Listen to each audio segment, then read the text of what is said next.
Bengali food and ব্লগের নতুন একটি রান্নায় তোমাদেরকে স্বাগত। আজকে আমরা তৈরি করব মাছের ডিম।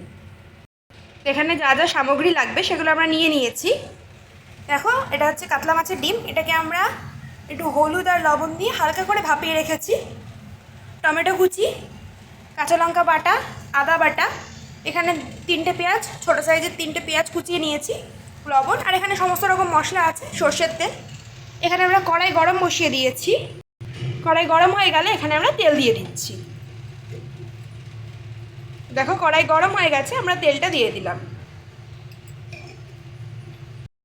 দেখো, তেলটা গরম হয়ে গেছে। এবার এর মধ্যে আমরা পেঁয়াজটা ফোড়ন দিয়ে দিচ্ছি।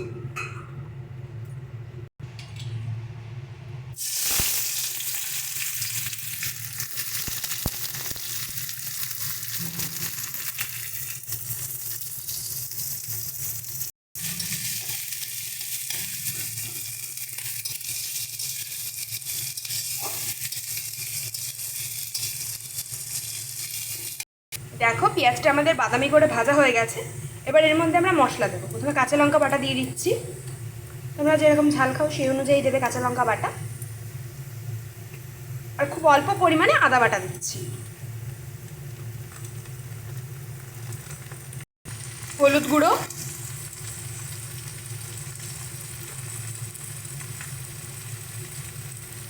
শুকনো লঙ্কার গুঁড়ো।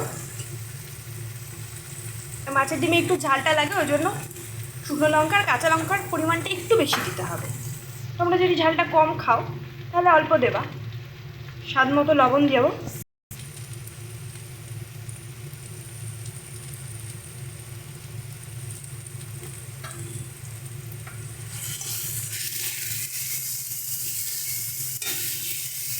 এবার সমস্ত মশলাগুলোকে পেঁয়াজের সঙ্গে ভালো করে মিশিয়ে নেব।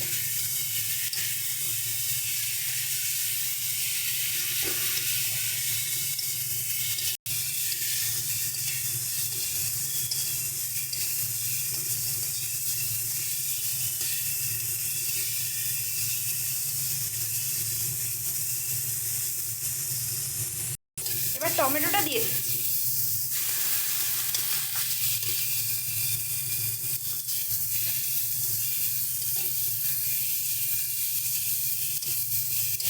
অল্প অল্প করে জল দিয়ে মশলাটাকে রেখে দেবো।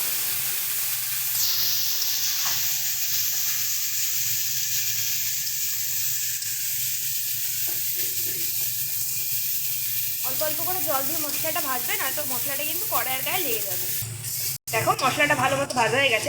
এর মধ্যে আমরা একটু জল দিয়েছিলাম। এবার আমরা ডিমটা দিয়ে দিচ্ছি।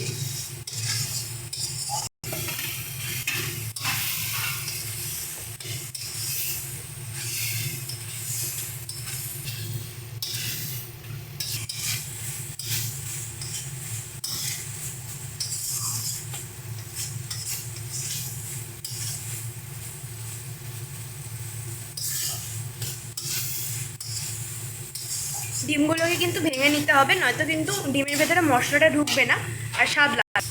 দেখো, ডিমটা ভালো মতো মশলার সাথে ভাজা হয়ে গেছে। এবার এর মধ্যে আমরা জল দিয়ে দেবো। বেশি দেবে না, একদম অল্প সামান্য পরিমাণে জল দেবে।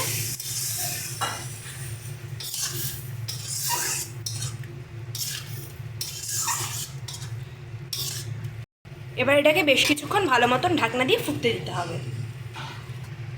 দেখো, ডিমটা খুব সুন্দরভাবে ফুটে গেছে। এবার এটাকে আমরা নামিয়ে নিচ্ছি। ভিডিওটি ভালো লেগে থাকলে অবশ্যই একটি লাইক, কমেন্ট এবং শেয়ার করে দেবেন, এবং চ্যানেলে যদি নতুন হয়ে থাকেন চ্যানেলটা সাবস্ক্রাইব করে দেবেন। ধন্যবাদ।